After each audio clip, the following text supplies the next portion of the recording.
It's a Wednesday night, and that can only mean one thing, ladies and gentlemen.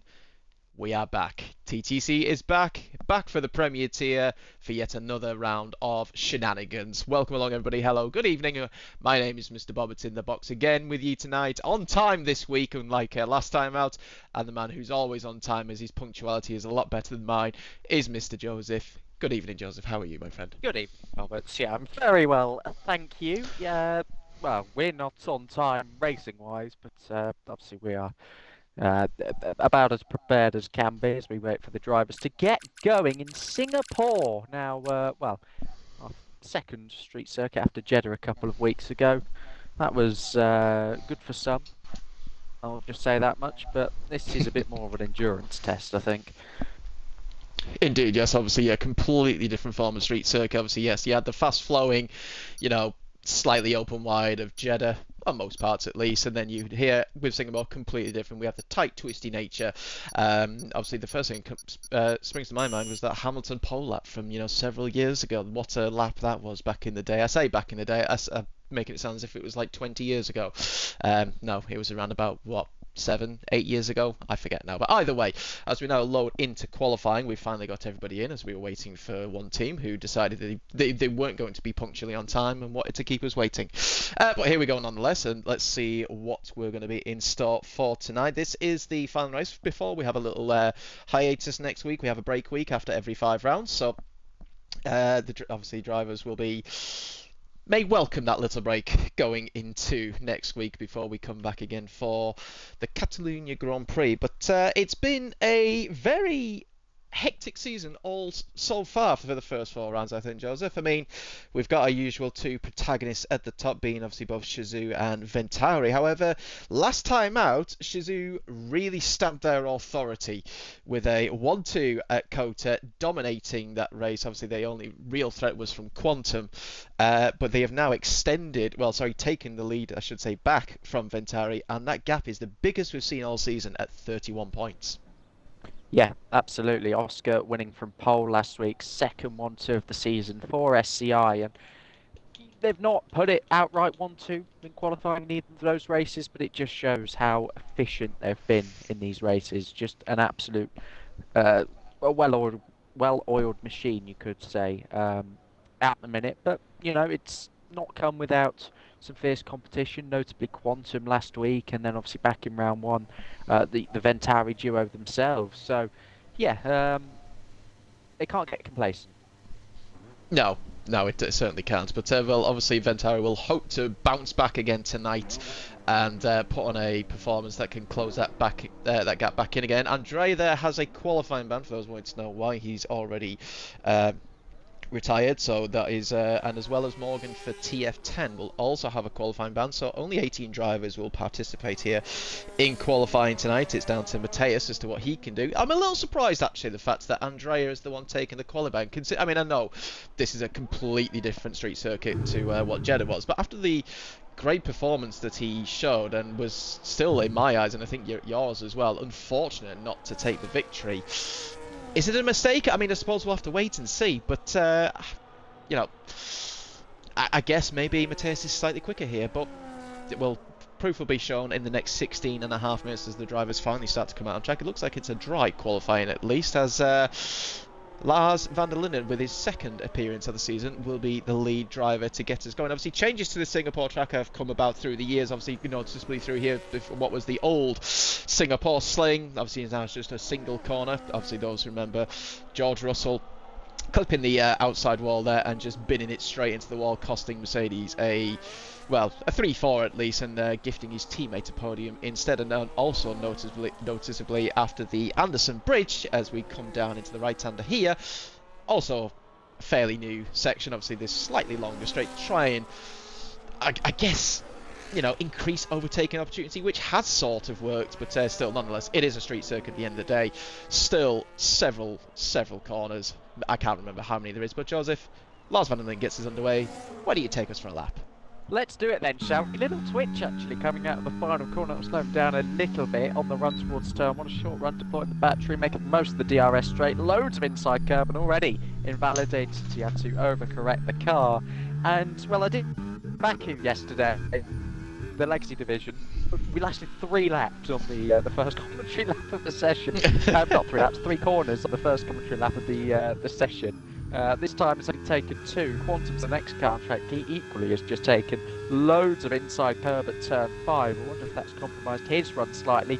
Down in towards turn 6 and 7. Well, we'll pick the lap up on board with the Kick Sauber, who's honestly doing everything and anything for FRT at the moment. Rounding turn number 8 then, tricky little hairpin bend, onwards to turn 9, nice late apex there, straighten up the car for the short dash towards turn 10. George Russell hitting the outside wall here in 2023, and he did invalidate actually, so again, another lap in the bin.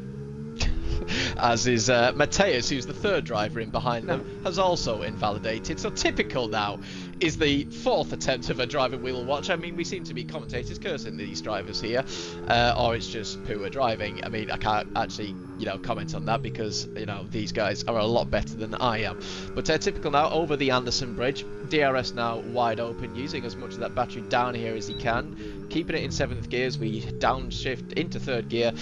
Now we are harvesting, just shows the amount of battery that obviously the drivers use on here. The battery really itself doesn't really deplete so much, but obviously it's the amount of overtake that these guys will be using. Into 8th gear, downshift into 3rd again, maybe it's short shift into 4th, and indeed it is a short shift into 4th. It does mean that I can remember some things. Is it flat out through these final 2 corners? It is just about a little wobble there through the mid part of the corner, but it's a 27.9 to get us underway for Mr. Typical. Finley next cards across the line, I think, after his teammate Volakonga. So I lied there. I think Volakonga and Finley has a high-speed spin at the final corner. Just about carries on. I tell you what, he's in your 7/10 there, which is quite surprising. The main thing is he's got a delta for about 99% of the lap, so I don't think he'll be too disheartened. But the way that car just snapped on him, the little bit of curb usage as Schumacher goes quickest, might be concerned about that. At least might change his approach slightly. Potentially, unless he's been taking that all throughout practice, and maybe it was just a freak occurrence from him, as Max Power now goes on to pole with a .598, just surpassing Brian there, who I think it's his first showing or outing of the season. That's Niall setting a very blistering 1 minute 33. Quite good if it's intermediate, but obviously this is we are in dry conditions here, so now we'll have to keep on going. Let's go a little bit further down the field. How is Phil getting on? Well, there goes Whitey actually onto provisional pole. Obviously we were waiting for ART for quite some time, and maybe this was why they were getting some final preparation laps in, or they just couldn't join the lobby. Either way, it's provisional pole so far for the VCAM, as Lars now with his 2nd attempt does keep it clean. Goes, well, it's now P5 as Quantum now goes 4 thousandths quicker than Whitey. The top 3 separated by 6 1,000ths, and in fact the top 6 separated by just over a 1/10 of a second. I'd have thought the gaps would be slightly more spread out with a track as tight and twisty as the nature that it is, but just shows that I know absolutely nothing and I'm being proved completely wrong. I expect it to be a one-stop race, but what's also interesting is these softs have been good for 2 flying laps, or at the very least a double warm-up lap, as we see Quantum and Lars van der Linden, and indeed Phil, who just crosses the line there to go P4, have all done a 2nd run on that set of tyres. This is really close at the moment. We might see that double out lap used more frequently throughout the session. Of course, it wasn't intentional for Quantum, who invalidated his first lap time. But yeah, really interesting to note there. We've got cars coming into the pit lane 4 that haven't set a valid lap yet. Of course, we know Finley's has major improvement in it just from the final corner alone. Very tight field spread.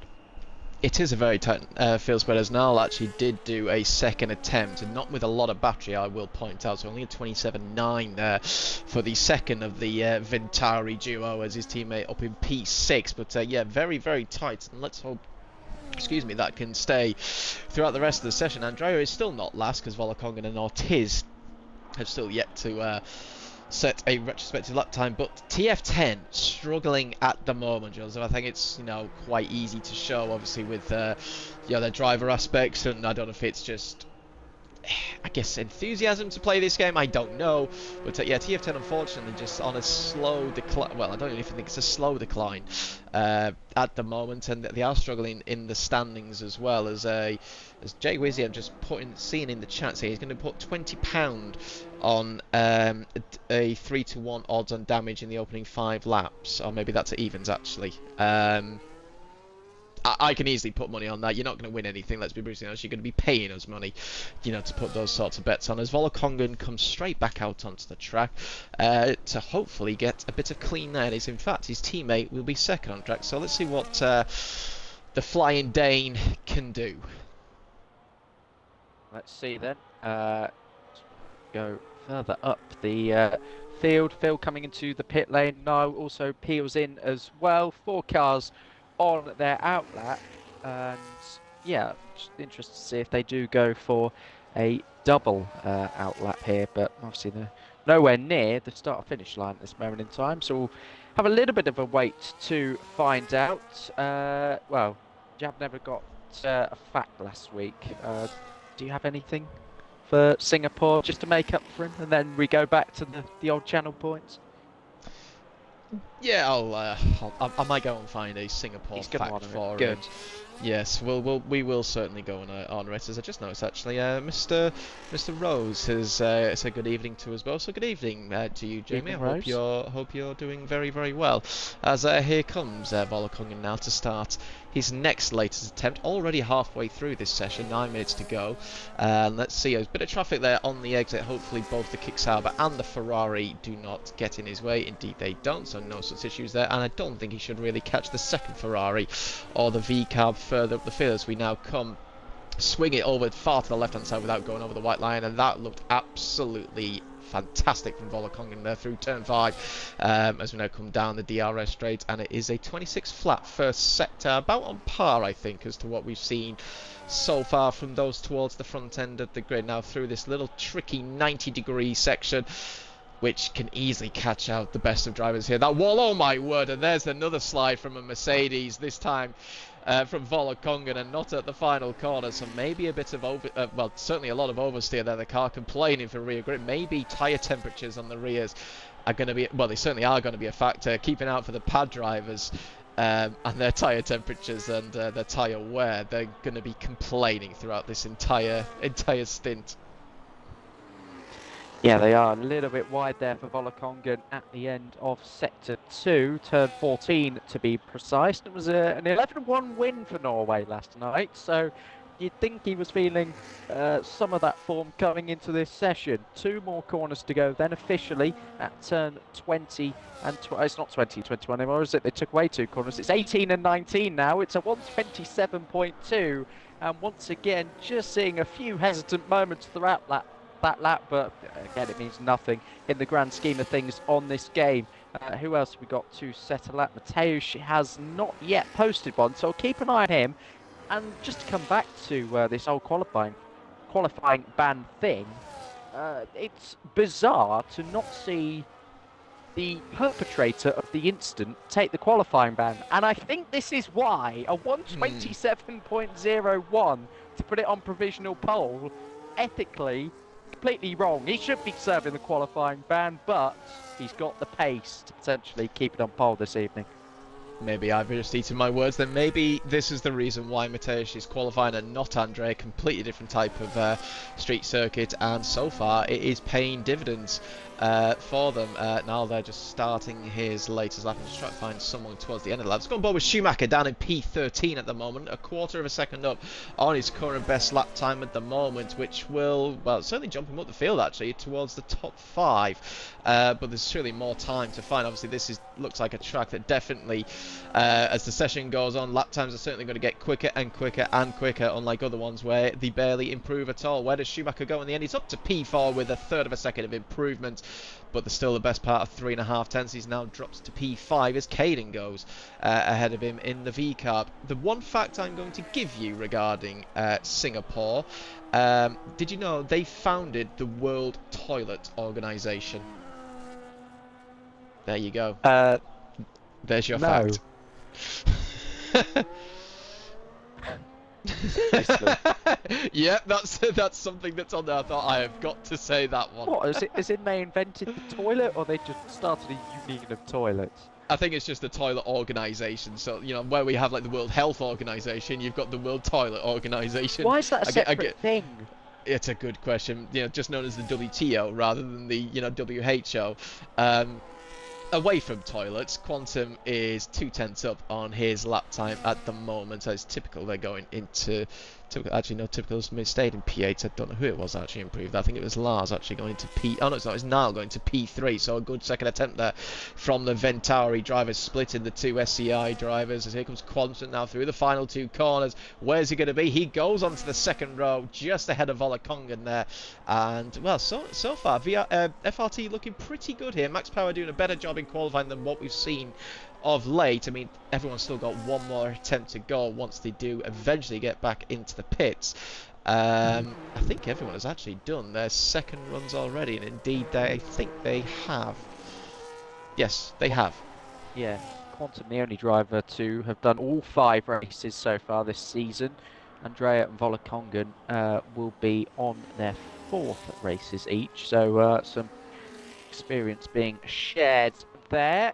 The best, I'm just throwing a relevant fact, the best average qualifying position, which I'm sure is on here. It's got to be on here. Yeah, it is. Out of anybody on this grid tonight, I couldn't tell you because it only goes down to 8th. Okay, I thought I was about to say something useful there, but in fact, nobody on this grid is on the list of the top 7. So unless I can get it to go any further, I'll let you know on that one. As Sani Rai comes back into the pit lane, Nagio and Quantum will soon join them.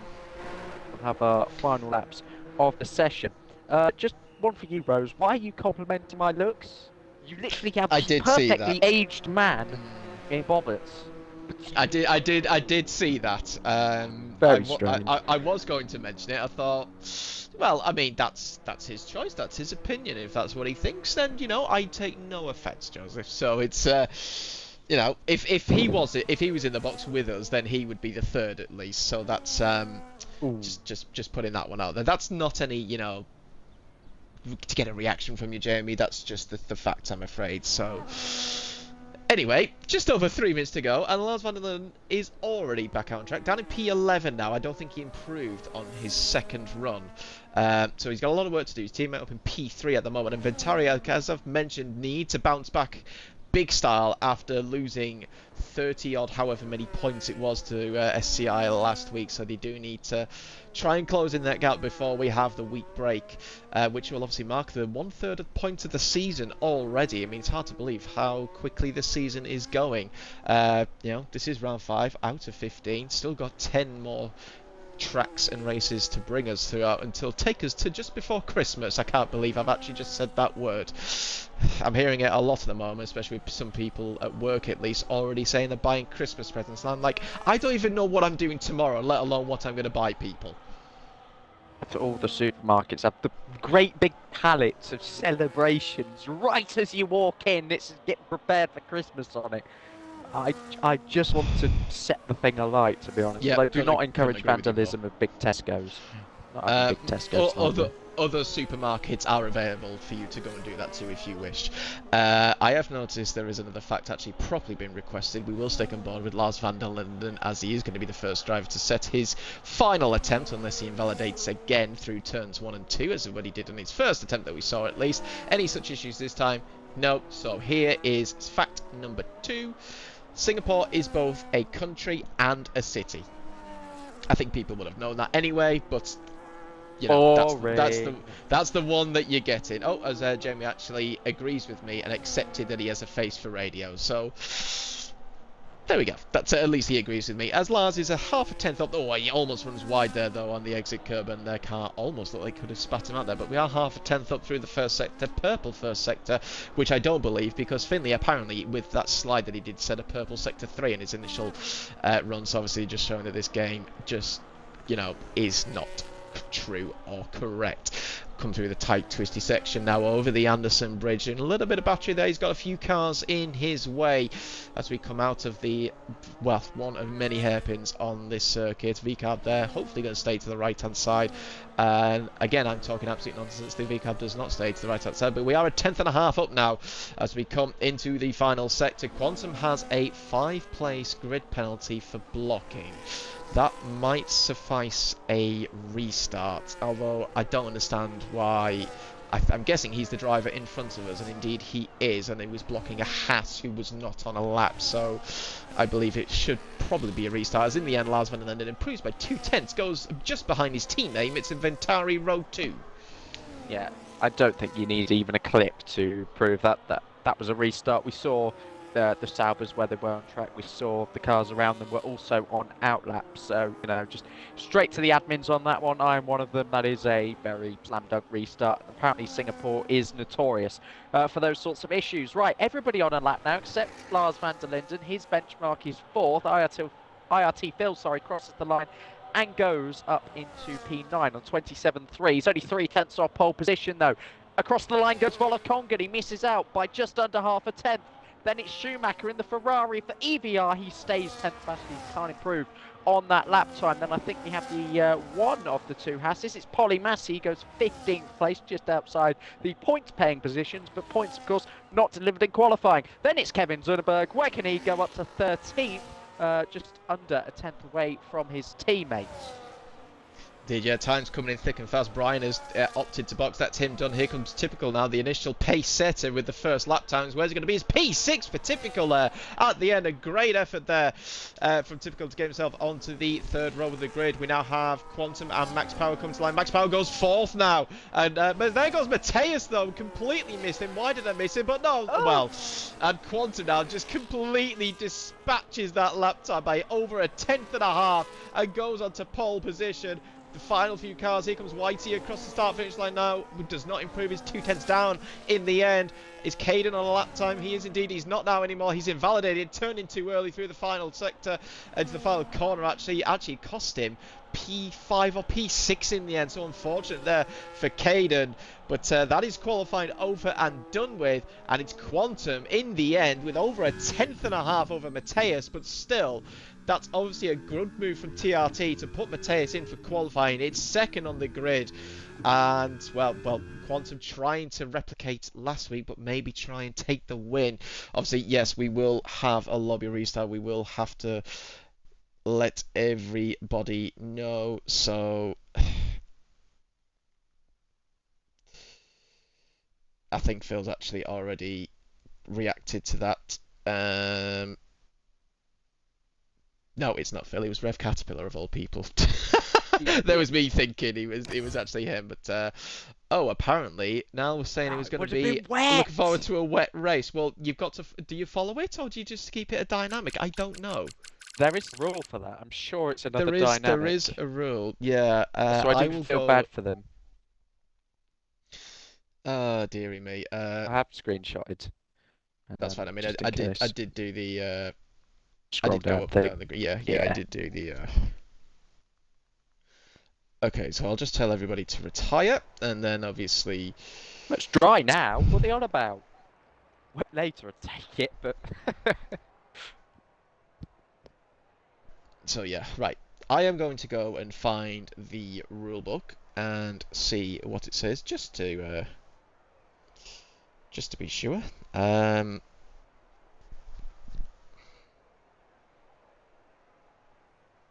Let's have a look. Rule 1.5 and 1.6. Nope, nothing on there. Excellent. So it's not there. Where is it going to be? Or is there even one at all? Oh, Rule 4.8. Okay. Freaking hell, this reminds me of the guy when we were doing our karting enduro at the weekend, saying this is a genuine thing, Joseph. Somebody said, according to Rule 3.5 or 3.6 or whatever it was, he said, is that the fueling window bay closes 10 minutes before the end of practice, which technically was right because we were told different in the actual when the guy was going through everything, but everyone just laughed, obviously, because it was yeah, just interesting. Right. So yeah, rule. Oh, for God's sake. So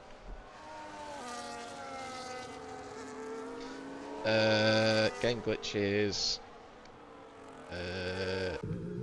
Jesus, I'm gonna have to freaking zoom in on that. My eyesight is not the same, perhaps, as what it used to be. Uh, I actually can't see anything regarding it. I will gloss over it, but usually it's just dynamic. Um, to be honest. Uh, So there actually isn't anything regarding a restart and as to what the weather settings would be. There's a case of obviously mass disconnects and things like that, but we'll just go with it staying. Will just be dynamic, which I suppose is just the fairest thing to do, perhaps. But anyway, I mean, if the results are to go off that, then Sani is going to win this race from P18 on the grid. Spoiler alert. Said nobody ever. what? I feel like there's got to be something in place if that actually happens now. Yeah. Um, like an FPL forfeit. Got no silly TikTok or something. Hmm. Um, maybe the chat can suggest that one. If Sunny Rai wins the race from 18th, then you might need some severe crashgate for that with Polymassy. What should we Well, do? yeah. So obviously yeah. One's Fernando Alonso, the other is Nelson Piquet Jr. We're just going to put it out there, perhaps. Liam saying another fact, please. What Didn't for? redeem the full. Have you spent your points? Have you used them? I don't see He you did using them. highlight my message, so that's Oh, not did he? correct. Hmm. I say they have to spend more points. I agree, But you've wasted 100. well, yeah, exactly. Uh, So yeah, Liam, if you want another fact, you have to spend 1,500 points. I actually don't have that many. Well, actually, no, I do. I've got 8,000, but I'm not going to freaking put it on there to request a fact from myself, am I? Not wasting my points, seeing as though I'm doing this as it is. But whilst we have this little lull, hopefully Phil doesn't take too long to get everything sorted and get underway. In fact, I probably will just. Who the hell is? You're not in charge of the TTC thing, are you? Who has redeemed the Dutch Sprechen? I'm Oh redeeming all of no, them. I want everything. for God's sake. German. How many points? I It's mean, infinite. It's God's... infinite. you're not getting any of them. You've just wasted it. Because that is just literally taking the absolute Jimmy Riddle. Or the piss, it's past the water. Is it? No, it's not past the watershed yet. It's 9 o'clock in here in the UK, so we've still got 27 minutes before I can actually go and do that. But yeah, I am going to just message Phil to just let us know when it's ready to go. So, obviously, we had a good qualifying now. Obviously, good qualifying for FRT in the end for Quantum and Paul and Max Power actually starting in P5. This is the best that we've seen FRT all season, Joseph. I think at least from two drivers, at least, with qualifying. Can they control it? I mean, obviously there are, SDI are third and fourth in the grid. I think they'll take that considering, but and then obviously you got Ventari in sixth and seventh. So all of the top three teams, and then you got a Mateus sort of stuck, in amongst them as well. Could we see a little bit of gamesmanship between the three of them? Possibly. Again, it's one of those circuits where you can just sort of get away with plodding about a little bit, perhaps not going full speed all of the time. Battery management is on the easier side, just dump down the straights, and because it's so high downforce, there's not really an opportunity to get moves done. So yeah, we will be seeing some of that, I think, between the teams. And words on FRT, they're the sixth best average qualifiers this season. Well, they've just done something they haven't done. A, put it on pole position, and B, get two cars right up there. Their team average qualifying before tonight, 10.1. So that just shows you what a turnaround that is in the session. I mean, I'd like to know where you're getting these stats from. Is it? I'm guessing is this somewhere I can't The see it, or is it? spreadsheets, I Is can it? send it to you. That'll be grand. I mean, I don't think I Yeah. have access to the spreadsheets unless I just can't. I haven't looked, which I'm probably going to go with that option. But yeah, no, that definitely does show a good turnaround and a big boost up, obviously, from their initial 10.1 that it was previously. I tell you one thing I didn't see coming was the fact that both BRC drivers are towards the back of the grid. 17th and 18th, especially from Paulie Massey, who has been a fairly good qualifier so far in the races that he has done. I mean, what can they do from towards the back of the grid? I mean, surely they have to try and make their way forward. Um, but again, I didn't see that coming, Joseph. I don't know if you did. No, not really. Hard to predict, of course, but uh, just undercut, I think. Again, depending on the weather, what we get in the pit lane, get yourselves amongst it, because it's difficult to overtake. We know that. Um, and I do want to say the hard tyres can go a fair distance into the race, so be interested to see what they do on that front. Indeed, yeah. I mean, yeah, we know hard tyres, around here can go a long, long distance. But as we all know, fresher tyres is going to be key, and that it might work out initially. They might get a big undercut, but during the stint, they might just then fall and just succumb to those on the fresher tyres. I mean, it is noticeable. Last time out at Kota, those with the fresher tyres were the ones who ended up towards the front at the well. I mean, bar the top three, obviously. But those who decided to go for a big undercut, it just did not work for them at all. You never know though, safety cars could come in and then they might benefit from it. And obviously, this track is definitely more renowned for safety cars compared to Kota. So we'll have to wait and see. It'll be interesting to see if we're going to have a wet race this time or if it is going to be bone dry. Whether or not it was meant to be raining in the race, I mean, it didn't look it when we obviously loaded in. Let's see what we get this time around. I have told the drivers to ready up at 40 minutes past, gives them just about 2.5 minutes once we load in to load up their setups. Don't forget to do that, and then get their strategy sorted. And if I do see anybody ready up early, then they will be in deep trouble. I remember somebody did doing Spanking. that. I wasn't going to use a word like that, but yeah, okay, we will go with spanking. Although I don't know if anybody would like that from a mature bloke. Yeah, Oh, you're saying I'm not mature? as in like No, I'm not older, mature. as in Okay, older. yeah, yeah. Highly immature. I'll just say that much. You wonder I'm getting nowhere with this, and I'm still Oh co-commentating. wow! Oh, you like that?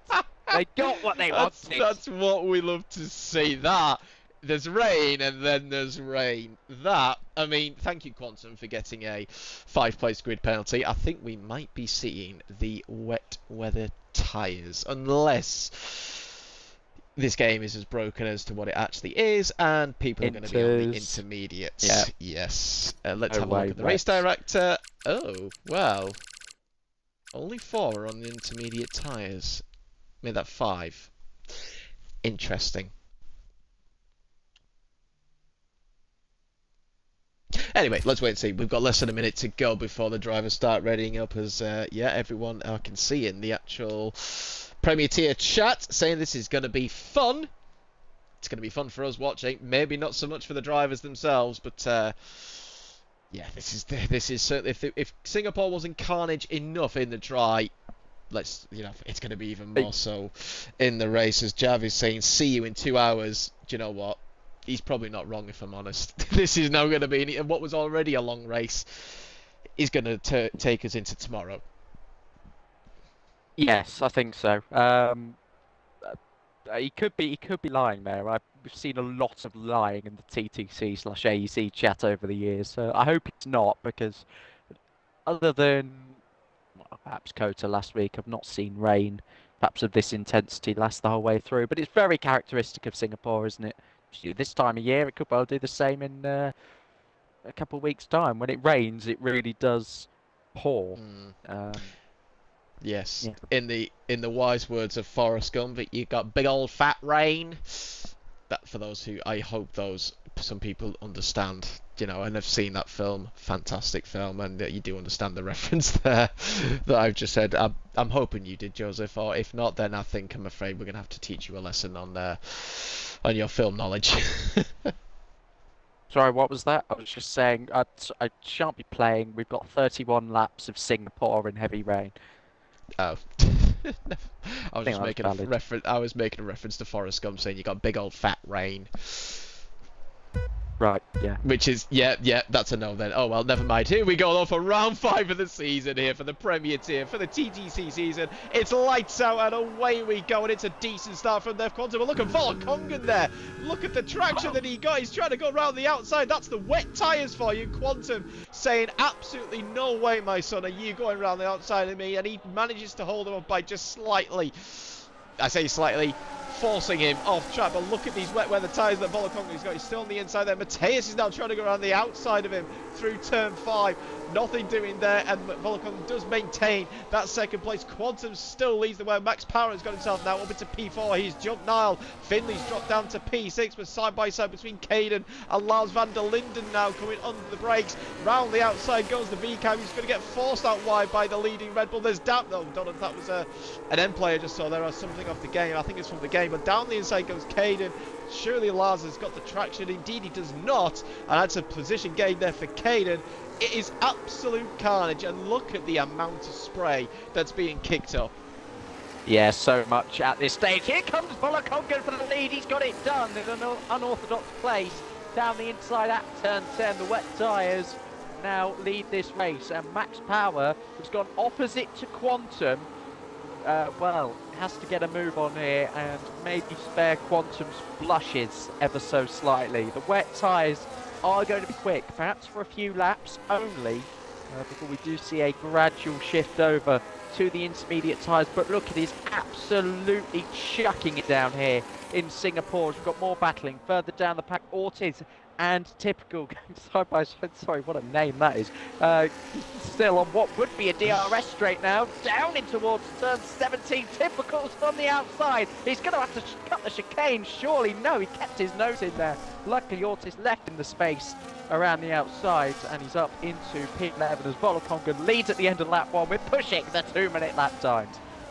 Indeed, we are. Obviously, hopefully, we're just going to get quicker and quicker. But yeah, interesting how you got 4 drivers on the wet weather tyres and then the remaining 16 on the intermediate. So FRT and SCI, obviously 2 of the bigger teams, splitting the strategy between their drivers, as Finley actually got overtaken by Caden there. So Caden having a great session, a great start to the race so far now, up into P6. Finley struggling on these intermediates. Max Power now on his wets, over a second off the top 3. Here comes now Guillaume now on his intermediates. They've clearly got up to pace, but nothing doing there as they come into the braking zone. Down this, obviously, again, what is a DRS straight, but obviously no DRS going to be activated for the time being. So yeah, maybe these wet tyres are going to be good initially, but later on they're going to hamper. As there goes Finley now trying to get that position back from Caden. We're side by side here. Caden forcing the Mercedes out wide there, and all's fair in love and war, and it's just about fair enough there from the VCAB, and he maintains that P6. And there goes Ortiz giving Schumacher a taste of his own medicine that we've seen from time to time, and he gets P10 away from the EVE driver. A little bit naughty that from Ortiz, but Schumacher is all over the road here, backing everybody up along the Anderson Bridge. Down the inside there goes Brian on Ben, Inters versus Wets. Wets on the Williams. And yeah, just about out drags the IRT car. Goes back down the inside lane on the brakes. Goes Brian. He's ahead at the apex. Still side by side now on the exit. I think the wet tyres might just edge ahead here. Yes, they have done. Little kink in the straight, but Brian will still have the inside line. Going into turn 16 and 17. Can he make it work? Again, the Williams just has to go off the track there. Very difficult to get the car stopped. We will see a lot more of that, I think, as the race progresses. But now, Volokongan's under pressure. The wet tyres, usually the wrong call. They've only really done 2 laps as the preferred tyre. Indeed, so yeah, that initial traction obviously off the line is, gave him the beneficiary at the beginning of this race, but now the intermediates are coming up to temperature, and obviously, and you can see they're both Quantum and Mateus now putting that Mercedes under pressure. Here comes Quantum now, using that battery, obviously no DRS, it's going to be down to be done the old-fashioned way. Volokonga defends the inside line, Quantum's going to have to try the long way around, but the Dane there just hugging the inside of the apex, blocking the entry to the corner, and he does the same again into the 90-degree right-hander, and Quantum is going to have to stay behind for the time being. Now he's going to try and do the same thing again. We're still side by side between Caden and Finley. It is a role reversal though of the last lap. Finley now down the inside line. Kenny's going to try and get the traction there. Car complaining though. Finley retakes P6, but look at this. These guys are 2.5 seconds already off the back of the top 5, and Lars himself is over a second here. This just shows the pace difference between the drivers in these wet weather conditions. There's Ortiz, who's looking really feisty in these wet weather conditions, sends it down the inside of Phil there at the edge of the Anderson Bridge and into the hairpin. We're struggling for traction. Now we're going to put on the afterburners with the overtake being deployed. Phil's going to try and send it down the inside though to try and maintain that P9. And indeed, he just about does a bit of wheel locking there, and Ortiz was nearly shoved into the wall there. That could have ended in tears, and still we're side by side. They're just not giving up. No, they're not. Here he goes again at the corner where he overtook Schumacher. Oh, sorry, no, that was back all the way in the middle sector. I'm getting confused there. It was Ben that went off the track with Brian. My mistake. Wrong Aston Martin. As now we're starting to see some lap times come in. Finley sets the fastest lap of the race. That doesn't surprise me with all the clean air that he's in. And even on that lap, he was battling with Caden. So now I think they just need to truce here and go, let's not fight, let's close up. And more so from Finley's point of view, who is seeing a struggling teammate out in front in this race. He is doing absolutely everything to keep these Inter runners behind him. Of course, the Inters will wear us at a slightly quicker rate. Of course, less of that tread depth to get through, as Quantum still can do nothing from P2, even on the pads where the traction has been superior historically. He's searching for grip, he's searching for a way past Volokonga, and he still can't find it. No, he certainly can't. He's trying left and right, but he's just not quite close enough to just send it down the inside and not put the Dane into the wall there. The rain's still coming down quite heavily. It's not really changed intensity from the start of this race, but even Max Power himself is he's maintained that gap to Volokonga pretty much as it has been since he got into P4. But yeah, I think it's just definitely showing now that the intermediates are the way to go, because Finley now is joining in on the back of this now that he's pulled away from Caden and he's closing in on the back of Niall in front of him. Further back, Ortiz still now trying to close in on Lars van der Linde. So yeah, Ortiz's pace is very good in his wet weather conditions, as that is Benny and Kevin Zumberg now going side by side for what is P15. And I did not expect Kevin to be this far down the field, but it is P15 now as he gets the move done.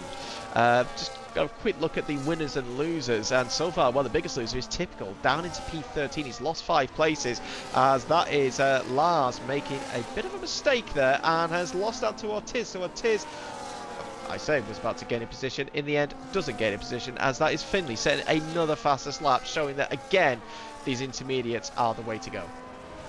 Max Power just went off at 16 and 17, that final little chicane there in the final sector. Yeah, he's showing signs as well of struggling, though. He was just kind of keeping tabs with the top 3. I think that might change for the worse now, unless Volokonga continues to back up these cars at the rate that he is doing. He's saving a lot of batteries, deploying down the straight, so is Quantum, and therefore he still cannot get through. Little bit wide there for Volokonga. Is there going to be an opening going into turn 7? No, there won't be. And still, this, well, I wouldn't even call it a battle, because they've hardly been side by side. The waiting game for Quantum continues here as Niall Gio searches for a way past Max Power, who of course did jump that chicane. There might have been potentially an argument for him to cede the position there, because he did maintain it off the track. But if Niall Gio wasn't threatening, then perhaps no need. But here's his opportunity, performing the switch back on the Anderson Bridge. He goes down the inside, locks up the front left, gets it stopped. Has Max Power got the traction? No. That's brilliant creativity from the master of street circuits, Niall Gio, and Finley gets through as well. He has to wait no longer. He gets through on the first time of asking, unless Max Power can fight back, which it looks like he is doing. Indeed, yeah. Oh, that just reminded me of Massa on Bruno Senna, I think it was, going sideways Yes. across the Anderson Bridge into the hairpin and getting the move done. That was absolutely fantastic there from Nalgeo. As Finley now trying to ride the curb to get the move done on Max Power here. We're going to be side by side into the final two corners, but the Mercedes has got the inside there, and it is a one-line corner there through the final sector. And here comes Caden as well now. Max Power unfortunately losing out in front, actually. Quantum and Volokonga are side by side through turns 1 and 2. Oh! Well, that's contact, although make of that what you wish. Yeah. Yeah, make of that what you wish. I think Volokonga, obviously being on the outside, thought he maybe was clear. I'm not too sure, but here comes Nalgeo now trying to take full advantage of, because obviously Mateus had nowhere to go and just got stuck there on the racing line. Now trying to find a way past, but nothing doing. The McLaren just about holding on, but that's a potential incident that could be sent into the stewards later on. I mean, Volokonga was ahead at the apex, even though he was on the outside line. I think he was near enough a full car length clear, so entitlement or not, difficult one to call. Yeah, definitely so. Still maintains the lead though, and for him that's the big thing. He's being pushed through the corner now by Quantum. Is he going to try what Nalgeo did on the Anderson Bridge? No, because Volokonga just parks it on the inside. Can he get the traction now, Quantum? No, he can't. The wet still holding up in a straight line, but through the corners, not as much as you would expect. Very realistic performance of the Pirelli range of wet compounds, you could say, but what it's caused is a train all the way down to P19. Sunny Rice struggling on the wet tyres. He's absolutely nowhere down in P20, but everybody is on the scene here. Big implications for if and when they do need to make a pit stop, and I think they will, because the interwear will be significant. I think Sunny actually might have disconnected literally towards the start of the race. I might be wrong with that, but I think he did. Either way, well, this just shows how much everyone's been held now as Phil now gets into the 1 minute 47s, just showing how slow these wet weather tyres are. And it's not just Volokonga himself. Max Power is in the same boat, as is Benny as well. But yeah, Volokonga doing a very good job holding everybody up. What was obviously a 3-car train is near enough turned into a full field train. Follow the Dane train, everybody. Let's see what he can do. Is actually Sunny has retired. That's a... Oh.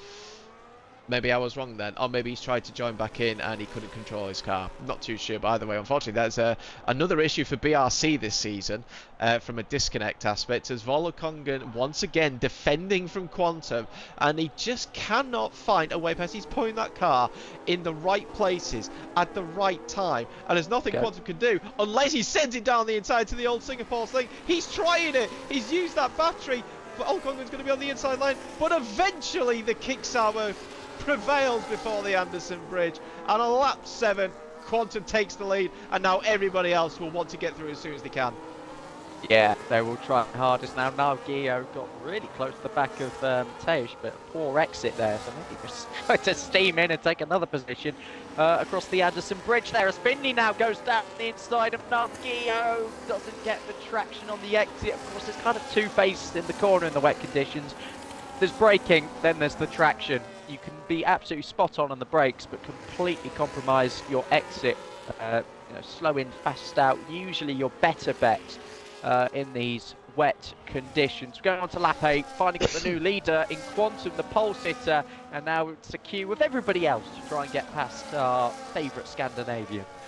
Indeed, as Max Power is already going into the box at the end of lap 7. He's had enough of those wet tyres, and he will go onto those intermediates. Can they go to the end of the race though? I don't think they can.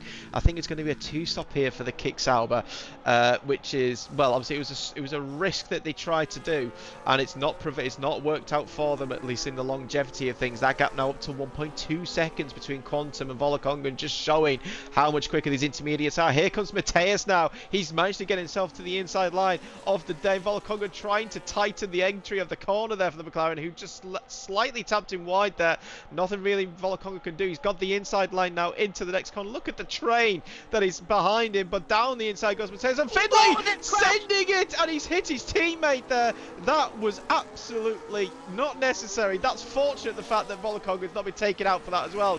Now Gio now goes through into P3, but Caden now has taken full advantage. He's got ahead of Findlay, who's now, they're both being held up by Volokonga. The wet tyres have gone completely, and well, there we go, he just brakes to let his teammate Andy VCAV through. Almost cuts back in though onto Ortiz and Lars van der Linden, who are fighting over P7, and Ortiz might get this move done on the Red Bull, but here comes Lars now back down the inside line. Ortiz is going to have the wet weather racing line as it is per se. He should have the traction. Indeed he does. He's got the inside for the kink, but he's going to run the outside now and into turn 16 and 17. Well, we wanted crazy. We've got crazy. Absolutely. Volokonga causing most of it, and not even directly half the time. He is going to abandon this wet weather tyre strategy, and come into the pit lane for, you'd assume, intermediates. It was good while it lasted. It is just 100% of the time the wrong call. Brilliant for 2 laps. Brilliant when you can defend, but once you start tumbling down the order, yeah, you cannot recover from there. Now Gio now in a brilliant position to try and take on Mateus, and he's been great on the brakes, hasn't he? So far has the Frenchman. Quantum, though, now the outright favourite to go on and win this one, and having been stuck behind Volokonga for quite a period of time, his tyres might be in good nick as well. I am interested to see how long they can go. Yeah, I mean, they're kind of like a medium tyre, really. As oh my word, that is Schumacher braking extremely light, trying to go around the outside of Lars there, and didn't quite pay off in the end for the EVE man. But yeah, I think Inter's kind of like a medium tyre. I don't think they're going to go these 22 and 23 laps that both Max Power and Volokonga are going to have to do. We know Volokonga is really good at being the tyre whisperer, but even then, I think this might be a step too far for him. Oh my word, there goes Schumacher, sending it down the inside, and there's wheel banging between him and Lars. He's got the move done, but well, again, just showing the aggressive nature that Schumacher can show to us. Lars trying to respond to maybe move down the inside, nothing really happening. What I was going to say before that happened was, look at the advantage that Max Power has got over Volokonga in the space of 1 lap on those intermediate tyres. 3 seconds near enough. That gives you a good indication of just the potential between the Inters and the wets, and of course Volokonga was battling that whole time as well. And there we go, Quantum has just got freedom at the front of the field, now setting purple sectors and stretching a 3-second lead out in front. I think he deserves the shot at victory after last week. He gave it his all, didn't he, against 2 SCI cars. One of them's been an absolute nightmare for him today, but now that that threat is over, he can just be the Quantum we know, certainly in the wet conditions. Indeed, yeah. I mean, well, we know that Quantum is an extremely good driver in all conditions. Doesn't really matter what track that it is. But yeah, wet weather, I think, generally wet weather is better for pad drivers. It has been on previous games. It seems to be the case again on here. But we've still got a long way to go. Mateus is not going to give up the fight. He will want that win himself after what's been a difficult season for the TRT on the whole. Andre's actually managed to get himself up into P12 at least from the back of the grid, so he's made decent progress as the second driver. But yeah, Mateus actually seems to be quicker on this lap than Quantum so far. Gap now down to 2.5 seconds, so maybe Quantum has pushed too soon on his intermediates. Maybe Mateus is just gradually picking up that pace now, and indeed he is actually going quicker on this lap, as there goes his teammate Andrea on the inside of Typical at the hairpin after the Anderson Bridge. We're side by side, Typical trying to respond to try and maintain that position if he can, but no, backs out of it, and Andrea now up into P11, so good race so far for him. Maybe bigger points are still on the cards. I'll tell you someone who is struggling though, Joseph, and that is Lars van der Linden. After getting overtaken by Schumacher, he's dropped 2.5 seconds. Is there damage that we can't see, or is he just genuinely struggling? I mean, we were hinted that maybe this wasn't going to be the finest Lars van der Linden performance, and that they weren't going to maybe overturn that SCI deficit. But yeah, it's certainly a surprise to see him from that train that we had, 4 to 3 seconds behind. He's just actually jumped the second corner there, so you might take a warning for that. Can he get 2 IRT cars behind him, which of course is important for the fight for second. I think there's 36 points that separate the two teams, Ventari and IRT, so yeah, they do not want the chance of IRT outscoring them. Indeed, no, it's obviously a good thing at least that they have obviously Nile up in P3 at the moment, so that shouldn't, be happening. But we still have the best part of just over 20 laps to go here. Gap out in front now nearly up to 3 seconds. So maybe Mateus is better in this middle part of the lap, but Quantum maybe better in sector 1 and sector 3. Few more straights perhaps, and slightly fewer twistier sections maybe. So just ebbs and flows between the two of them. Obviously now they're sticking with Mateus quite comfortably there. Caden now in P4 has managed to pull away from Finley slightly. He maybe seems to be struggling, but Ortiz once again, he's now closing in on his next victim, which is Finley. He's got within a second now, so I didn't expect this, but keep an eye on Ortiz. Maybe there's an outside chance of a podium here for a TF10 driver, which I wouldn't have thought I'd been saying at all season, but he's certainly showing his due. Absolutely. They're still only on 4 points, our team, TF10 at the bottom. They took another -5 last week. Well, that was -5, I should say. For an emergency transfer. Been struggling all season, A for drivers and B for performances. And finally, they seem to have got their hands on a very handy little driver here in Ortiz. Not that I've seen that much of him with him being on PlayStation. Of course, it's the barrier between us half the time in the PlayStation leagues. But he is certainly taking the fight to the front this evening. His next car ahead is Finley, who has also kind of dropped off ever since that ploughing incident, I'd say, nearly taking out his teammate. Yes, that certainly wouldn't have gone down well in the engineering chat between Volkongen and Finley, and I think it's Troy who's in there engineering for SCI tonight. That was been a heart rates would have been raised, we'll put it that way, mildly between them, but it's all settled down now. Max Power actually now 14 seconds off the back of the train. That is the Lars train now, off from the back of it at least. So they are closing in, but the fact they're not setting fastest laps is kind of, I'm not going to say disheartening, but it surprises me, the fact that those on the older intermediates are actually going quicker than them. Bit of a surprise. Obviously, it's a case of can they get these tyres to the end, but maybe the fresher, newer intermediates are just not even any better than one intermediates. No, I don't think they are really at this point. Again, it's still a heavy rain intensity, isn't it? So the Inters, the fresher one, aren't necessarily going to give you more to push away the tyres. Quantum actually sets another purple lap that we've not seen from the likes of Max and Volokongen, now quite close to each other on track. It'll be an interesting battle, and one that will be significant if they do have to come into the pit lane, the rest of the drivers. But Caden picks up the first 3-second time penalty of the evening. He's sliding around all over the place, coming through turn 3 and 4. That's where he's going wrong, just now starting to lose control of the rear tyres. Indeed, yeah. Just actually keeping an eye on see what sort of lap times Volokongen and Max are doing. So Volokongen has done a 44.9 on that previous lap. As to what Quantum was he a 44 flat? Was he? I'm not too sure. I can't remember. It was obviously in the 44s because he set the fastest lap of the race. But yeah, again, just showing these intermediates are not any better with newer ones compared to, again, I think they're just showing that the track is not improving, so I don't think it really matters the state of your tyres so long as they're not in puncture territory. But again, still looking at this Lars van der Linde train, very surprised that Phil, has not been able to get anywhere near him though to make a move.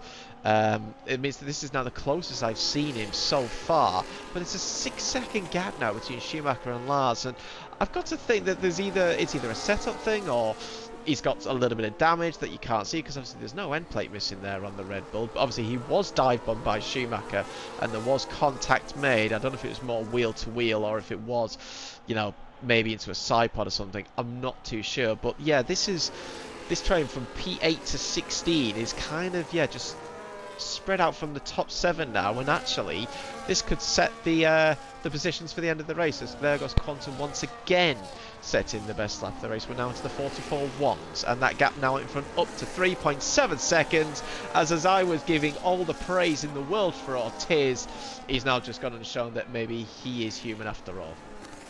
Yeah, he needs to keep his head up though, because he's only losing 1 position as it stands if the race was to finish like this. So shouldn't be too disheartened, and maybe as the track slowly improves, if there's any sign of rain easing, then he might not get another penalty, which I think is a safe thing to assume. IRT Phil all over the back of Lars van der Linden, and he's not on the wet tyres as Phil makes a significant mistake, but we're kind of getting that Volokongan feeling about this one, aren't we? Very, very slow pace at this stage. As here comes Andrea trying to capitalise on the Phil error down the inside. Don't even get a chance to speak around here. There's battles at every corner. I think Andrea might well be facing a bit of anger from Phil, and yes, he did, with an immediate retaliation back down the inside at the corner. Yes, I think Andrea did force him off, but that dive bomb the second time around was totally unnecessary. Yeah, that was. I think the fire was lit there from Phil by making that mistake initially. I mean, yes, obviously his teammate gets ahead of him, no real big loss there, obviously. But yeah, Andrea had every right to go for a move there. Was it aggressive? Yes, as there goes an aggressive move there from Typical, but that was much cleaner down the inside. Very late braking. Phil, though, is going to have the traction on the exit, and he will have the inside line going down the straight. Typical trying to get some sort of a switch right now, sends it down the inside once again. And do you know what? Fair play to Typical. It's a very good move there. Phil's trying to respond once again, but Typical will have the inside line going into turn 16, and he should get the move done in the end. Is Phil going to try and late break around the outside? He is going to try. He's not a car length alongside or next to him at all, though, and that's a great move by Typical in the end. He set that up very nicely, and you know, normally Typical does struggle in these sorts of conditions, but he showed there at least that he does have some fight and some spirit. Yeah, he's doing really well, Typical at the moment, up in P11 now. Phil has just lost his head following that mistake a lap ago.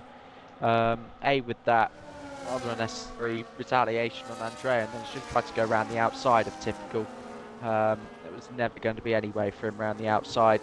Again, still struggling to apply the power coming around turn number 5. Thought Kevin Zunberg might be getting close to him. He wasn't. No unnecessary dive bombs this time around then on lap 15 and 31. Finally, we're approaching halfway. This will be by far and away our longest race of the season. Just as we've had the shortest in F1 history in Monza, now getting the longest of the TTC season. 31 laps of heavy rain in Singapore. Don't underestimate how long of a time that is. We'll be approaching an hour, definitely. Yes, we definitely will be, and I will definitely be putting in a bigger invoice into both Caesar and JT later on. I think you should do the same, Joseph. But here comes Kevin now trying to send it down the inside, and well, that was not quite dignified and controlled, and there wasn't quite a move on there, I'm afraid. But I think Phil's tyres, have just about had enough. I think they've given up the ghost now, and he is the first driver besides Lars to be really showing the strain. Quantum not showing the strain. Once again, he goes quickest with a 44 flat, just showing that, yeah, his pace is not diminished or dropped off one little bit. Volokongan now 3/10 off the back of Max Power for what is P17. Didn't think I'd be saying this between these two, considering they started 4th and 5th, or 3rd and 5th. They're paying the price. Wets were wrong. They know it's wrong, and it's left themselves in this situation. I would love to know the thinking. I know the drivers will probably be insisting when that strategy screen comes up, wets are faster, wets are faster, wets are faster. It's telling me the wets are faster, let me go on the wets. So maybe just a little bit of that conflict, and then ultimately the driver having the buttons to go onto the wet tyre. But yeah, this is what they're left with.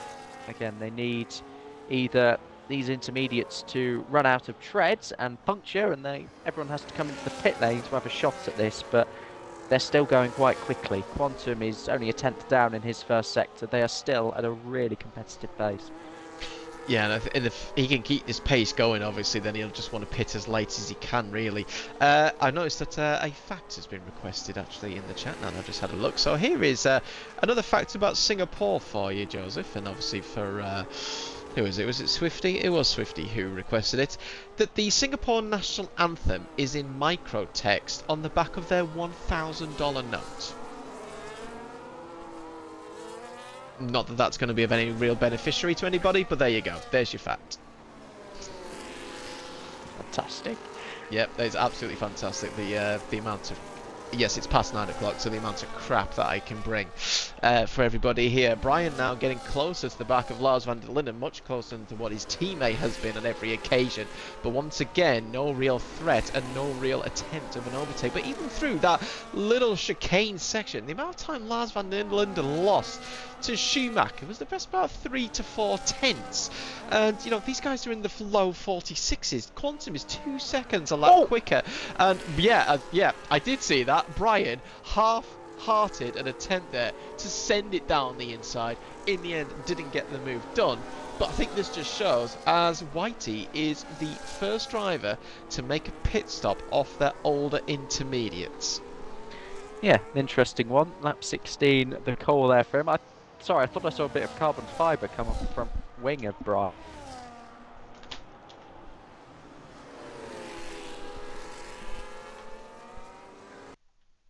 Oh, you still there, Joseph?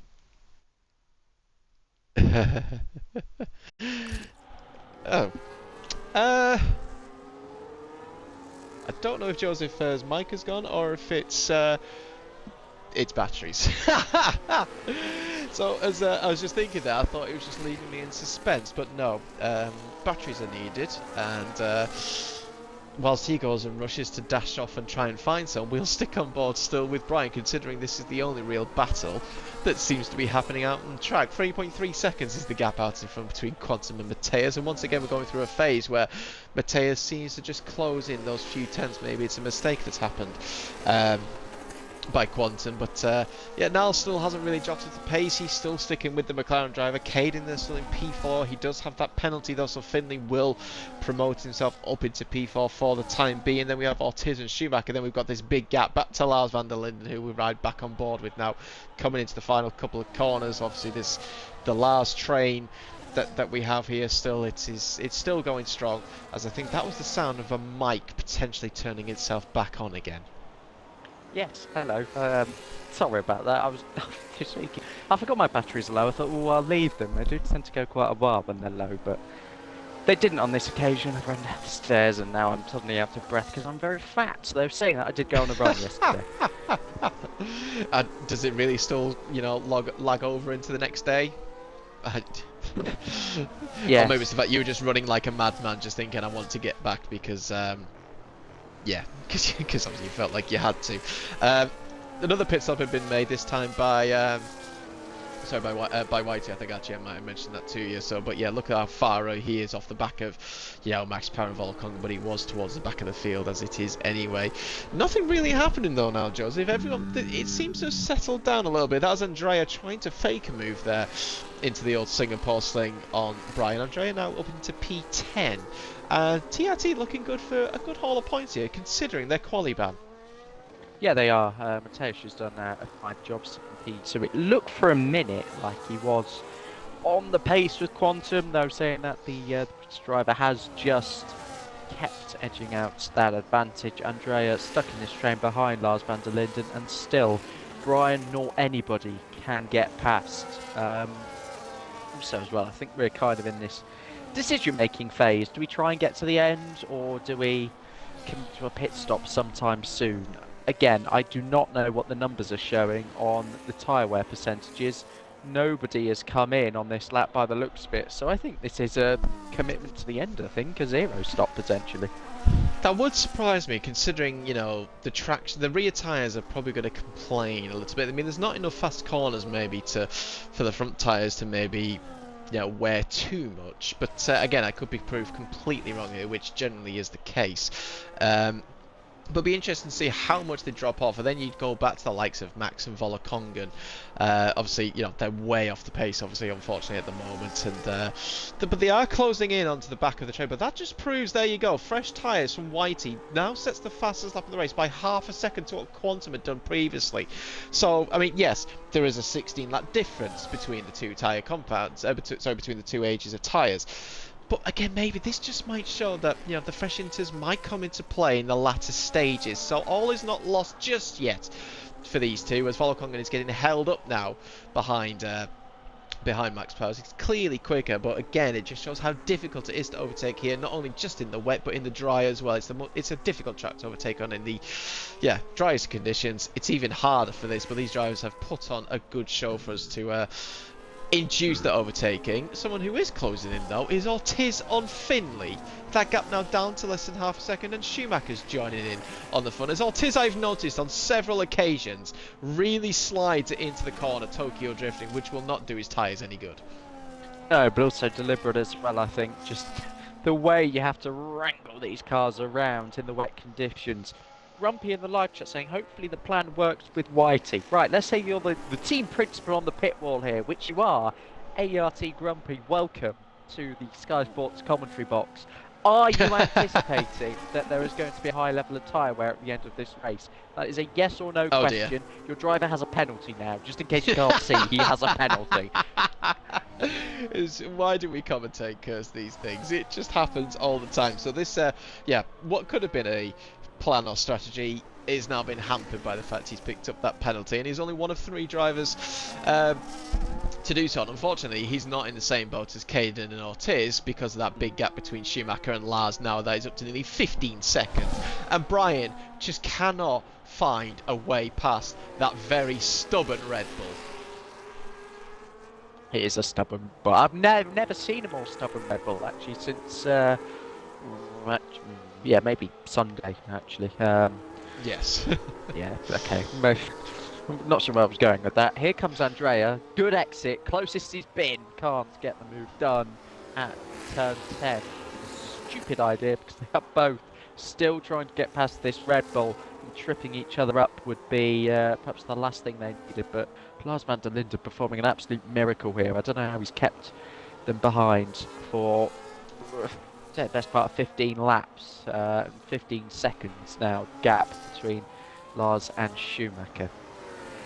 DJ is doing a very good job here, but again, this is the difference between obviously, with the intermediates at least, he's not going to have the issues the likes of what Volokongan and Max Power did on their wet weather tyres, so he's got enough traction at least. It's just maybe the pace into the corners, the braking aspects as to where he's struggling, but and even though Brian can get within 0.3 of a second as he has done right now and is doing, he's not close enough, but maybe he might have a chance into turn 1. This is the closest that we've seen him all race. That gap is 0.1 of a second, and Lars finally having to defend into the middle of the circuit, but once again there's just not long enough of a straight for Brian to make a move as we try and go for a little switchback. But look at Lars just blocking the corner there, bit of a tail happy moment, but maybe this is Brian's opportunity to get to line himself up, to straighten the car over the exit, or go around the outside. That's not going to work. Where's Andrea in all this? He's now all over the back of the Aston Martin, so maybe Aston Martin once again in IRT are going to lose a position to a McLaren. That's putting him into the wall. That's a little naughty, but Andrea takes full advantage and he moves himself up to P9. Lars is defending, is causing issues for everybody else bar himself. Essentially some Brian of vengeance there for what he felt Phil was wrongfully pushed off the circuit a little earlier on in this race, but Andrea is through. He is now in the best position to try and take P8. That might be most he reaches in this race, unless there's a DNF in front of him. So I cannot see him closing in by 18 seconds on Schumacher and Co. and everybody in front of them. So he again pushes Lars van der Linde around the corner. I wouldn't even suggest it's low downforce. It's just pure struggle in these conditions. Yeah, maybe Lars is not the best in the wet weather conditions, and again, maybe there is a small hint of damage somewhere that we just can't see. I wouldn't have thought it would have made a big difference in the wet weather compared to at least in the dry. I think. You think so? Maybe. I mean, I think on a track like this, I wouldn't have thought so. But again, I could be talking absolute nonsense, which I think I've said 3 or 4 times tonight now. But let's see how Andrea does through the final couple of corners. We are 4 tenths down behind though, and Brian actually is even closer. He's a 10.5 behind, but he hasn't really got the battery to send the move into turn 1. Takes it much tighter and much cleaner there than Andrea, but no real move going into turn 3 as the McLaren there again, everyone's showing the best part of what you can do with a bit of Tokyo drifting. Up further up the field, Schumacher now all over the back of Ortiz for P6. Obviously, Ortiz does have that penalty, so doesn't necessarily need to go for the move, but would like to maybe get ahead of Finley for what would be P5, if not P4, with Caden's penalty, as well as once again Lars not having to defend going into the braking zone. And although in the back there, that is Phil coming under threat from Morgan, trying to send it down the inside. Phil, who obviously he's managed to regroup himself, but he's now lost the position. There goes Morgan into P13, so the second TF10 driver now making a place on Phil. And Phil, again, just struggling with, I think, just genuine grip. Yeah, I think so. Again, it was ever since that moment he's been going backwards. It was the car that was going to overtake Lars at some point. He's in this Andrea position now in P9 as Kevin Zumberger, typically going side by side. It's like we've remembered how to race again, except that Kevin Zumberger's just lost all traction on the exit of that corner and concedes the place rather easily. We've got a pit stop. Nalgio has come in. Well, people suggesting in the live chat we could be on for a zero stop. Nalgio has seen the gap, I think, to his teammate and gone, yeah, you know what, I'm going to pit into that and then hopefully have fresh enough tyres to catch up to those I've lost the position to, and then hope that they puncture as well. He does come out comfortably ahead of Lars van der Linden. He's seen the gap, he's taken it. He's taken it. He's going to have 22 lap fresher tyres as well, but he's only got the best. He's only got 8 laps though. I mean, it's too late. Maybe it's too late, unless it's puncture territory. Maybe they're in puncture territory, and he didn't want to take the risk or the gamble compared to everybody else in front. I mean, obviously we'll keep an eye on what the rest of them do. As in behind, that is Brian getting a much better run through turn 5 compared to Andrea. Can he get the move back on the McLaren that he lost a couple of laps ago? He hasn't again though got the battery to get alongside him, and Andrea manages to defend for now as Morgan and Phil are going back side by side once again. And well, actually, I think did I just see Typical there make an outrageous dive bomb on Brian and get the move done? Either way, Phil's got back ahead of Morgan. But look who's on the back of this train now, Joseph. Max Power and Volokongen have joined in. It only took them 15 laps. I mean, typical with a switchback. Hello. Where did that come from? These two have been fighting very, very hard indeed. It's almost boiled over once again there. First Typical with, yeah, quite an audacious send, and that's another one from Kevin down the inside at the Anderson Bridge leaders corner. in. Turn Leaders 13. in. Quantum's in. Well, well, well. What do we have here? It must be puncture territory. Ortiz is in. Yeah. It's got to be puncture territory. There could be no other reason as Oh, now there's something I didn't expect. Is Volokongen picking up a time penalty? Either way, he's got it. Where's now going to come out in relation to Quantum? Obviously, Caden has pit in as well. He will jump. Well, in fact, he was ahead of Caden actually. Anyway, he was 4 seconds clear before the pit stop. But where's he going to be in relation to Quantum? The answer is Quantum does stay ahead. But look at that gap.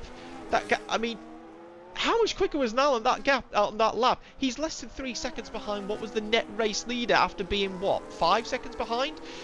Fresher tyres are the way to go, but as now Phil picks up a time penalty, what do Finley, Ortiz, Schumacher and Mateus do? Mateus has got a 10-second gap over Finley. Does he risk it for 7 laps to stay out? As once again in behind, that is Phil and Kevin going side by side. These two will be going hammer and tongue between each other after Kevin got overtaken by Typical. We're 3 wide now because Volokongen's coming in, and 3 into 1 doesn't go. Oh dear, yeah, I've just flicked back to that and seen Phil facing the wrong way at turn 7, so that can't have been good. I was watching Caden, who did pick up another 3-second time penalty, trying to overtake Brian. He was just bumped off the outside of the white line in the right-hander of turn 5. That's the one going onto Raffles Boulevard, for those of you that don't like corner numbers. Yes, I feel that will be an appealable one from Caden's point of view, but he's come out in this really annoying bit right now where he's behind Andrea, he's behind Lars van der Linden. He's just pure brute force now he's got to use to try and get past them, and that's not a word you like to see.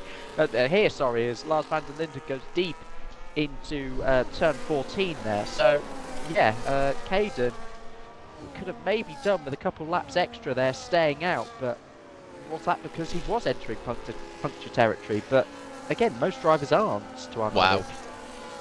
Well, if you ever needed to show what pace difference there is, look at that, a 42.8 there from Niall on that previous lap. Do you know what? I'm just going to quickly see what Mateus had done on that previous lap, just to get an idea what the pace difference is. He's over 3 seconds quicker than Mateus on that last lap.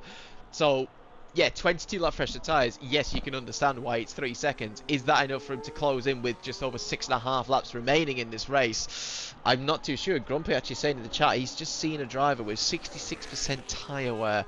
Don't know who that is. It's obviously someone who's streaming, unless it's one of his own.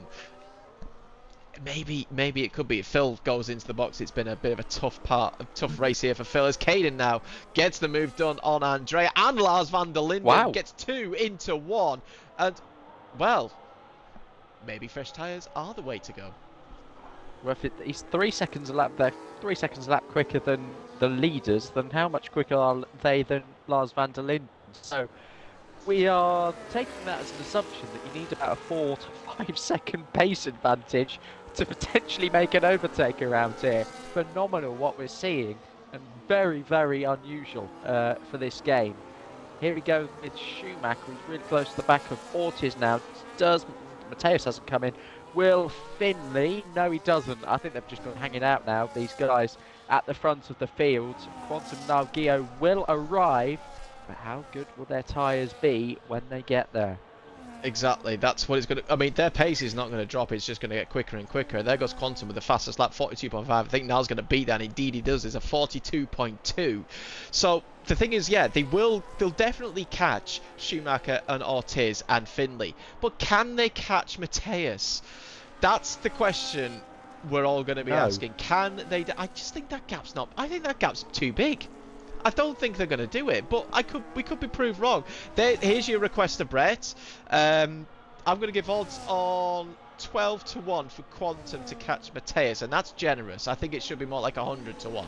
But, you know, just never say never, and obviously punctures can be a thing. But I'll tell you one thing, though. Finley is catching Mateus. He's closing over a second in the last lap and a half. Yeah, again, maybe just Mateus entering final management mode, acknowledging that he doesn't need to push too hard until Quantum and Niall get past Schumacher, Ortiz, and then Finley. They are not going to give them any opportunity, really, are they? 3 of the more aggressive drivers in the field tonight. Take that as a compliment, because drivers have had to be aggressive. It's one of those where you can excuse the odd argy-bargy, just because you need 4 or 5 seconds advantage to overtake someone, as we've already kind of established in this one. Lars van der Linden still keeping Andrea and Brian on his tail, and now 3.8 second gap already to Caden in just a lap and a half. Yes, again, showing the difference in the offset of tyres. I mean, Caden's just, well, he's now obviously pulled away enough, soon to pull away enough that he will at least keep that position without having to get the penalty removed. Schumacher, though, all over the back of Ortiz for what is actually P3. But here comes Quantum now. He's closing already onto the back of these two. And he's got to get the move done on this lap. It can't be any later. It's got to be in the next few corners.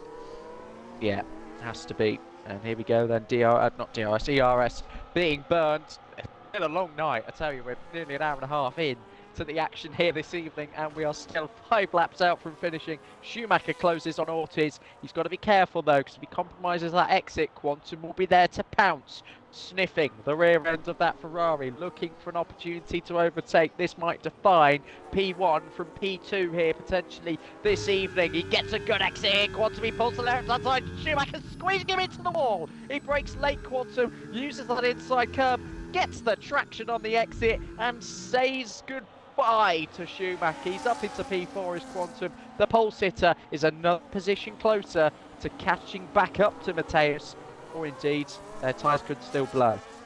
Indeed, I think Ortiz there, he's not going to defend actually or bother to. No, he just lets him go. So that's Quantum now back into P3. Swifty, can I point out, I did give you the fact earlier on. I said about the World Toilet Organization. You just obviously weren't paying attention. So you've had your fact. If you didn't hear it, then that's unfortunately your own doing. Here comes Nal now down the inside of Schumacher. Schumacher not really defending there from the Red Bull, and he gets the move done and up into P5. Finley still closing in on the race leader. Gap is 7 seconds now between the top two. As obviously Mateus is just trying to make these tyres eke out these remaining 4 laps. Quantum now, though, best part of just over 10 seconds off the race leader. Do you know what? I said, we were saying about just over 3 seconds a lap. That's at that point. The tyres are just going to get worse. I'm now going to take my words back. I think Quantum can do this. Yeah, he is looking more likely now that he's dispatched those two with ease. He put a couple of seconds between himself and Navgia as well, so that frees him behind from any pressure. What's that, 3.5 laps to go, I'd say? 9 seconds to catch. Finley will make it difficult, of course, because they are still fighting for championship points, and SCI do not want to let any go particularly easily on an evening where they are comfortably outscoring Ventari, but Volokongan is nowhere to be seen, still having made that earlier pit stop. Lap 28 of 31 then down to 2 seconds going into the hairpin after the Anderson Bridge. It's crunch time. It certainly is crunch time. You're damn right on that. We've still got the Lars van der Linden train here. Although the 0.8 of a second gap, I think, is the biggest gap he's near enough had over a car that's been right on his tail. So, I mean, he's done a good job as Lars. He's maintained that P8 pretty much since he got overtaken by Schumacher the best part of 20 laps ago now. So yeah, he's done a great job. Andrea then obviously up into P9, will stay in P9 because obviously Caden is too far ahead. I mean, it's a case of what can Caden now do? I think he pitted just too late and didn't have the gap, so he's actually been a net loss out of all of this. Ortiz has now dropped to 4 seconds behind now, but Quantum now a second off the back of Finley, who's still closing in on Mateus. Less than 3 laps to go here. It could be down to a last lap overtake between Mateus and Quantum, but he's got to pass the Mercedes first. We're now down to less than a second, but he's got to get the move done on this lap. But Finley will not wave the white flag to let him go. He will defend for as long as he can. Yep. Here we go then.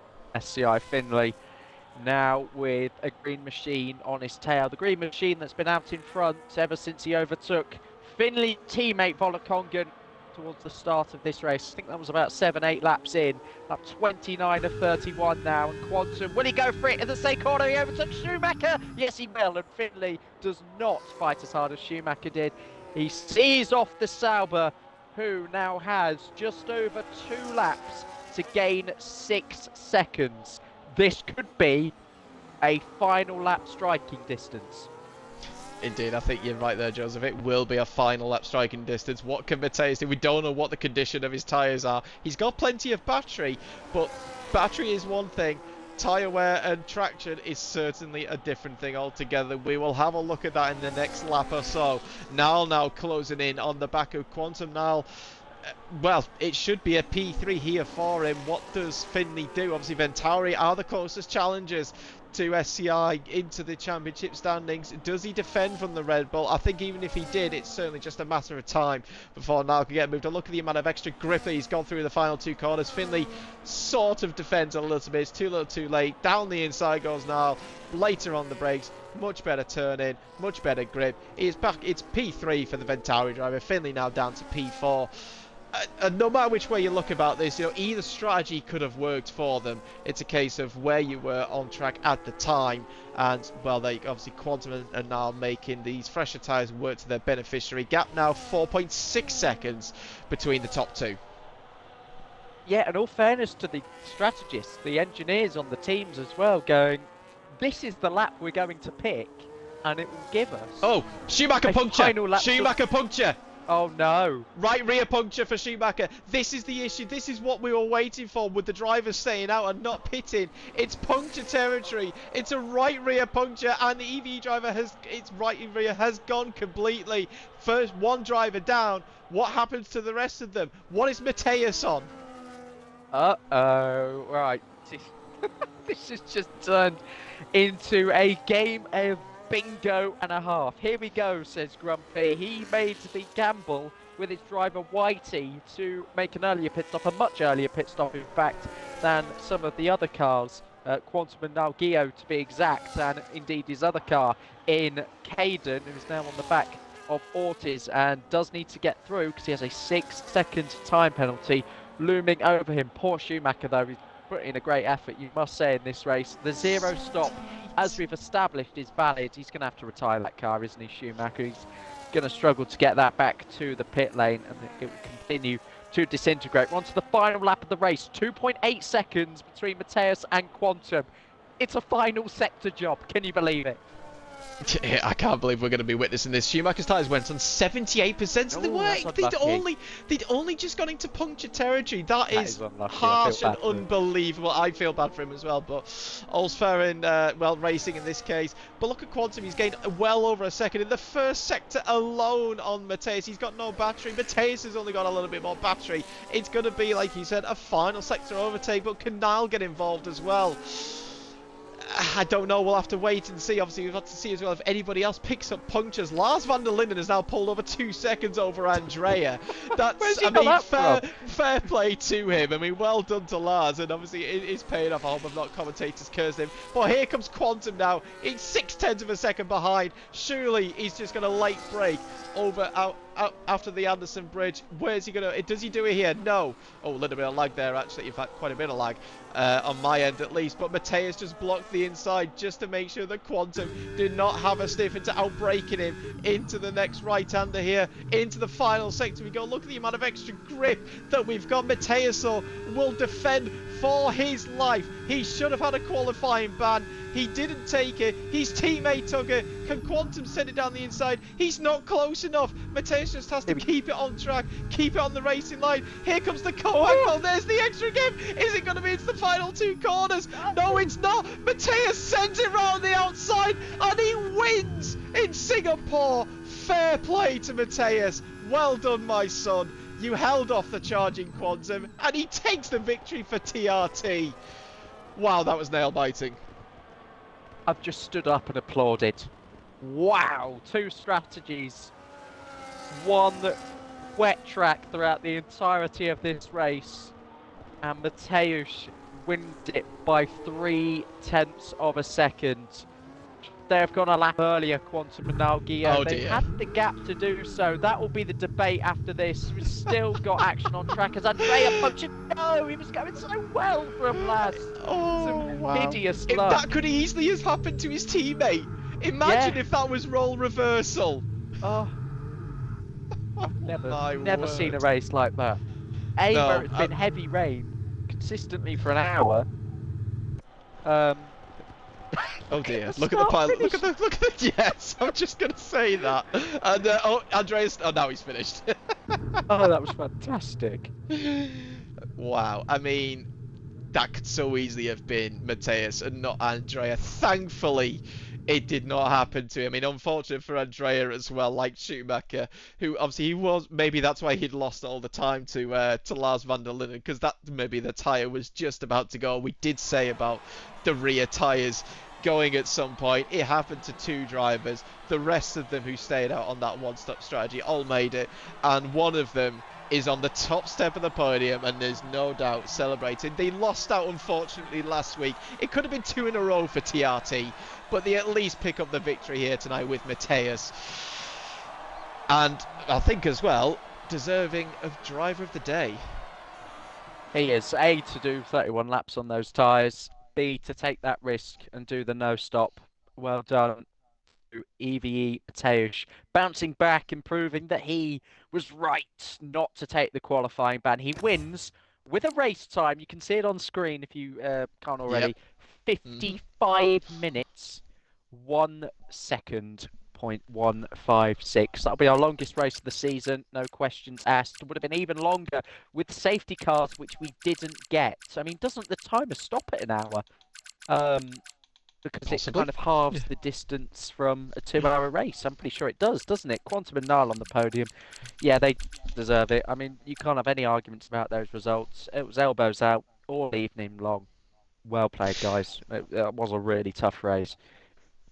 Indeed, yes, very well played. Obviously, very well done to the TRT masterclass strategy there to keep Mateus out and just about hang of that victory. Quantum will be kicking himself slightly, thinking that he had that race won after he made the move on Volokongan. He led for the best part of 2/3 to 3/4 of that race, but in the end, the strategy just didn't quite pay off. He was about a few corners too short of retaking that lead and getting the victory, but nonetheless, still a great effort there. And as well for Niall, obviously getting Ventari back onto the podium and actually close in back on SCI, which is what they needed. I mean, Finley got P4 in the end. However, Volokongan, I think, only scored 1 point or was even out of the points. And obviously with Lars Vanderlyn in P7, certainly tightens that team's championship there, Joseph. Yeah, it does indeed.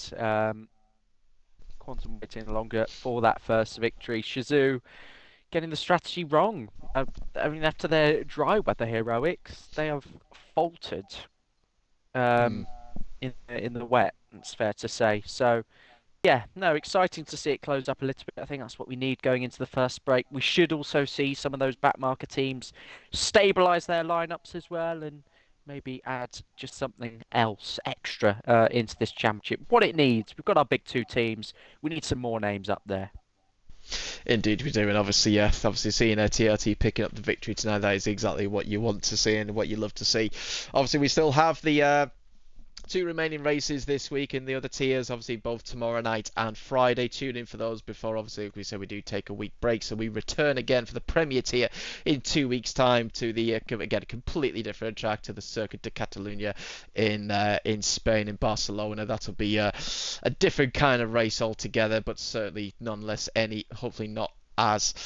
No, in fact, no, it will be as hectic just because that's what this tier brings. But I hope everyone enjoyed that for what was the longest stream of the season without a shadow of a doubt. But from myself and from Joseph here in the box, we hope you all enjoyed that. I hope you all enjoy the rest of your week. And like I said, we'll see you in 2 weeks' time. Take care, everybody. Bye bye.